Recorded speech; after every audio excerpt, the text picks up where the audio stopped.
राजस्थान में राजनीति की गर्मी शीतल पड़ी है और अब मेहरबान हुए हैं इंद्र राजा।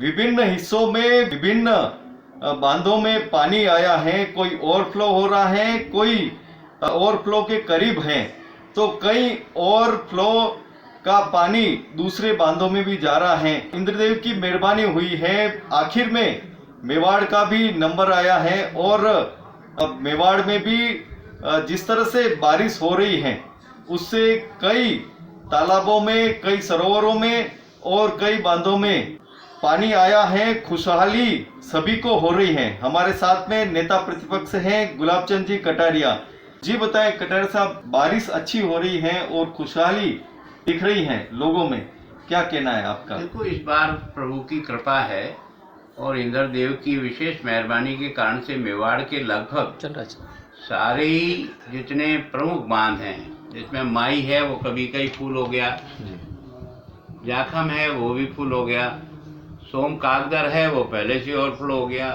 सोम कमलांबा है वो भी ओवरफ्लो हो गया, जयसमंद भी अब अंतिम दौर में है, 4-5 फीट खाली है, बाकी जयसमंद भी भरने आया।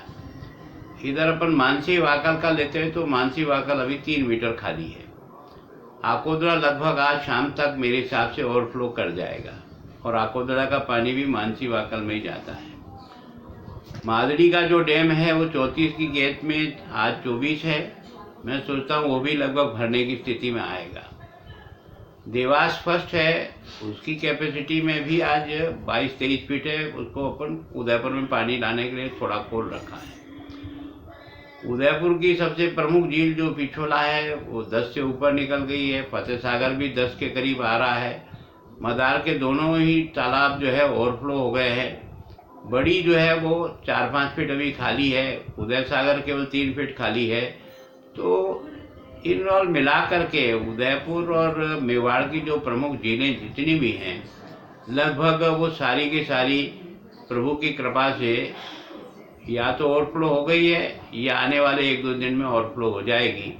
तो वास्तव में अब की बार इंद्रदेव की कृपा से उदयपुर संभाग पूरा ही एक तरह से इस पानी की दृष्टि से काफ़ी अच्छी स्थिति में आ रहा है। तो इसकी खुशहाली होना स्वाभाविक है और उदयपुर का तो सारे ही टूरिस्ट जो है वो जिलों पर ही निर्भर करता है। तो मैं सोचता हूँ कि निश्चित रूप से कोरोना की महामारी के बाद अगर टूरिज्म की दृष्टि से कोई उदयपुर को बूस्ट मिलेगा तो पुरानी भरपाई करने की स्थिति में हम होंगे। जी, जिस तरह से बड़े बड़े बांध हैं, चाहे माही हैं या और भी दूसरे हैं, उनका पानी दूसरे राज्यों में भी जाता है। क्या कुछ पानी को यहाँ रोक के और जिस तरह से उदयपुर संभाग में पानी की एक कमी है वो दूर की जा सकती है और उसके लिए क्या योजनाएं भविष्य में बनी जा सकती है? क्या एक तो जो अनाज में जो पानी जाता है बांसवाड़े का, उसके ऊपर कई बार प्रपोज हुआ पर बड़ा डैम होने के कारण से वो अभी तक उस स्टेज पर नहीं पहुंचा है। मैं सोचता हूँ माही का हमें हर बार बहुत गेट खोलना पड़ते हैं, बहुत पानी हमारा जाता है। इसको रोकने के लिए मैंने भी और विभाग ने भी एक सर्वे कर रखा है, पूरी रिपोर्ट दे रखी है कि माही का पानी ग्रेविटी से जाखम के नीचे जो नांगलिया डैम है उसमें डाल करके सारे सिंचाई का जो एरिया है जाखम का वो इससे कवर हो जाता है। और जाखम में जो पानी रहता है वो ग्रेविटी से हमारे यहाँ जयसमंद में आ जाए। केवल एक टनल है, उसके हालत तो बहुत अधिक खर्चीला नहीं है।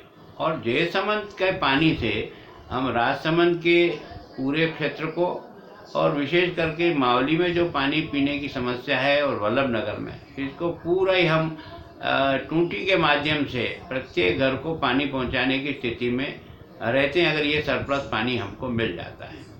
इसी तरह से आपने देखा होगा कि देवास 3rd और 4th के बाद भी लगभग 1000 MCF पानी इस उदयपुर की तरफ और डाइवर्ट होगा। तो उसके कारण से केवल उदयपुर नहीं, उदयपुर के नीचे उदय सागर, उदय के लिए वल्लभ नगर से नीचे बड़गांव के नीचे गोसुंडा और गोसुंडा के बाद बिसलपुर बांध तक ये पानी जो है वो निश्चित रूप से जा सकता है। तो मैं सोचता हूँ कि उदयपुर के इस प्रोजेक्ट को हमारे महाराणाओं ने वास्तव में उदयपुर को जिस प्रकार से पानी की दृष्टि से एक झील को दूसरे से जिस प्रकार से जोड़ के वाटर हार्वेस्टिंग हम आज कह रहे हैं, लेकिन इतने वर्षों पहले हमारे महाराणाओं ने जिस तरह से वाटर हार्वेस्टिंग का जो काम करके इन झीलों का निर्माण किया है, एक झील के भरने के बाद उसका दूसरी झील में जाता है, दूसरी झील से तीसरी झील में जाता है। आप मदार भरेंगे तो फतेह सागर में भी आएगा और उदय सागर में भी जाएगा, है ना। हमने जो देवास फर्स्ट बनाया वो भी पानी डाइवर्ट करके सुखाड़े जी उस समय ले आए। सेकंड में मैंने प्रयत्न करके फिर बनाया तो वो सारा पानी भी हमारी झीलों में आता है और फिर नीचे तक जाता है। तो एक तरह से मैं सोचता हूँ कि लोगों को सीखने का एक अच्छा उदयपुर का जो ड्रेनेज सिस्टम जो बनाया नदियों का जोड़ने का और आपस में एक दूसरी झील को संबंधित करने का, वो बहुत ही आश्चर्यजनक है। हमारी हर झील अब मान लो बड़ी भर गई तो बड़ी का पानी फतेह सागर में आएगा, तो मतलब कोई भी किसी का भी पानी इधर उधर से वेस्टेज नहीं जाता है, पूरा पूरा चैनल थ्रेट बिसलपुर तक यही पानी जा सकता है। तो ये जो सेकंड के बाद थर्ड और फोर्थ है मानसी वाकर, ये बहुत कम खर्चीले में होता है। मैं सोचता हूँ 1000 करोड़ रुपया सारा ही खर्च होकर के 1000 MCF पानी हमको मिलता है, तो मैं तो पानी की बोतल जिसमें खरीद के लाते हैं उससे कम पैसे में हमको ग्रेविटी से हर साल पानी मिल जाएगा। तो मैं सोचता हूँ कोशिश कर रहे हैं, लेकिन अभी तक हमारी कोशिश अंतिम दौर तक नहीं गई। लेकिन शहर की बात करें तो शहर के कई इलाके ऐसे हैं कि जहाँ पर या तो घाटियों में पानी चढ़ता नहीं है या दूर जो इलाके हैं नई कॉलोनियाँ बसी हैं वहाँ तक पानी पहुँच नहीं रहा है। क्या ऐसी योजनाएं बन रही हैं? तो ऐसा नहीं है, घाटियों की तो सारी प्रॉब्लम, ये जो अपना स्मार्ट सिटी में जो दूध तलाई के ऊपर जो बड़ा टैंक बन रहा है, इन शहर के सब वार्ड जो घाटियाँ जितनी भी है वो शहर के अंदर है, उन सब में ये पानी आपको 24 घंटे आने वाले साल में निश्चित रूप से पहुंच जाएगा। पानी की कोई प्रॉब्लम नहीं। रहा जो नई बस्तियां जो फैलाव कर रही है, उन बस्तियों के लिए पानी के लिए हमको ज़रूर नए सोर्स नहीं, मानसी वाकल हमने उसी में से लिया है। जयसमंद से अभी 250 करोड़ रुपया सेंक्शन किया तो वाटर पाइपलाइन को बढ़ाने के लिए किया है। मैं सोचता हूँ उदय सागर का पानी भी हमको पीने की दृष्टि से आज नहीं तो कल योजना बना करके जो शहर के बाकी हिस्से हैं उनको भी इससे जोड़ना पड़ेगा ताकि यहाँ के लोगों को पानी मिल सके। और जहाँ जहाँ भी आपको ऐसा अनुभव हो रहा है, मैं सोचता हूँ हमने कई तालाब, जैसे नेला तालाब को हमने ठीक किया, रूप सागर को ठीक किया, ऐसे ही जो है ना छोटे छोटे जो ना आप जितने भी टैंक हैं उदयपुर के आसपास के, इन सबको भी रिवाइव करें और रिवाइव करके इनका वाटर लेवल भी बढ़ा दें, तब भी मैं सोचता हूँ लोगों को अपने स्वयं के ही सोर्स से पानी उपलब्ध हो जाएगा। जाडोल कोटड़ा और ऐसे इलाके हैं कि जहाँ पर काफ़ी सारा पानी या तो मारवाड़ की तरफ डाइवर्ट हो जाता है या गुजरात चला जाता है, तो ऐसे में क्या? देखो केवल और केवल हमारा ये जो झाड़ोल का और कोटड़ा का जो पानी है, ये पानी गुजरात होते हुए साबरमती में जाता है। इस पानी को रोकने के लिए भी ये देवास थर्ड और फोर्थ इसी की योजना है। वाकल की भी एक योजना बहुत पहले बनी थी जो बहुत बड़ी है। मैं सोचता हूँ उसके कारण से भी बहुत कुछ पानी जो है ना डाइवर्ट किया जा सकता है। और फिर उधर जो है आपका पाली का जो सुमेरपुर का बांध है, उस बांध को भी हमारे पास इतना, अगर हमने वाकल को बांध दिया तो मैं सोचता हूँ वो हमारी पूर्ति कर सकता है। और मैं सोचता हूँ सारे एरिया के जो पानी का जो वर्षा का पानी है था वो 100% हम यूज लेने की स्थिति में आ जाएंगे। केंद्रीय जल शक्ति मंत्री राजस्थान से हैं, क्या उनसे आप? क्या है कि जब तक राजस्थान की सरकार बना करके प्रोजेक्ट को ठीक ढंग से नहीं देती है, अब मैं सोचता हूँ आपने देखा होगा माही का कितना पानी हर साल हम सब गेट खोल करके निकालते हैं। उस पानी का उपयोग अगर हम करें तो मैं सोचता हूँ कि बहुत बड़ी पूर्ति वही कर सकता है।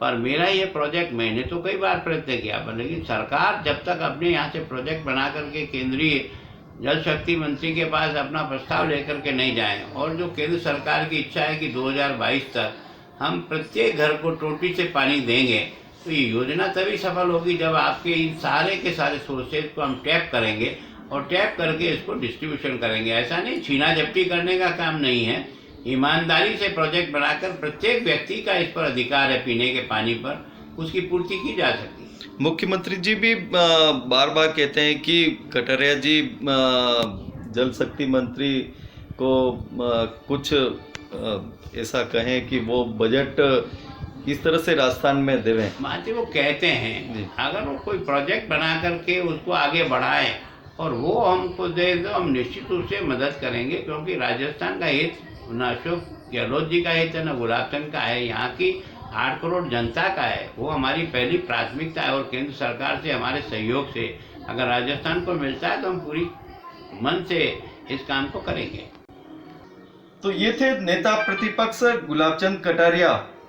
मुख्यमंत्री कहते हैं कि कटारिया जी सहयोग करे तो राजस्थान में पेयजल की संकट को आसानी से आसान किया जा सकता है। कटारिया जी पैरवी करने के लिए तैयार हैं, लेकिन मुख्यमंत्री प्रोजेक्ट ऐसे बनाए, उस रूप बने तो केंद्र भी सहयोग करने के लिए तैयार हैं। आने वाले समय में राजस्थान में पेयजल संकट नहीं रहे, इसके लिए राज्य भी सहयोग कर रहा है, केंद्र भी सहयोग कर रहा है, लेकिन अधिकारियों को प्रोजेक्ट सही रूप में और सही समय पे बनाने को अगर कहा जाए तो यह पेयजल संकट राजस्थान में दूर हो सकता है। हेमेंद्र श्रीमाली, उदयपुर।